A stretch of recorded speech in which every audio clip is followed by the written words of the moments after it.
കൊല്ലം കുളത്തുപുഴയിൽ സ്വകാര്യ ബസ് കണ്ടക്ടർക്ക് 4 അംഗ സംഘത്തിന്റെ ക്രൂരമർദ്ദനം. കുളത്തുപുഴ സ്വദേശി റാഷിദിനാണ് മർദ്ദനമേറ്റത്. വിളക്കുപാറ, അഞ്ചൽ, കടയ്ക്കൽ, ചടയമംഗലം റൂട്ടിൽ സർവീസ് നടത്തുന്ന അജ്മി ബസ്സിലെ കണ്ടക്ടറാണ് റാഷിദ്. ബൈക്കിലും സ്കൂട്ടറിലുമായി എത്തിയ 4 അംഗ സംഘം ബസ്സിൽ നിന്നും റാഷിദിനെ വലിച്ചിറക്കി മർദ്ദിക്കുകയായിരുന്നു.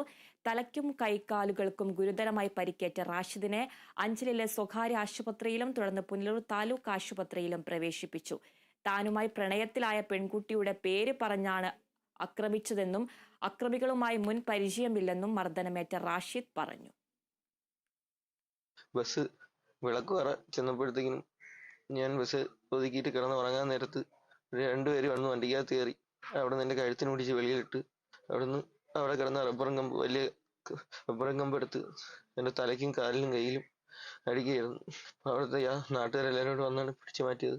അല്ലെങ്കിൽ അവൻ എന്നെ കൊന്നേനായിരുന്നു. പരുക്ക് രണ്ട് കൈയിലും 2 കാലിലും തല പൊട്ടലുണ്ട്.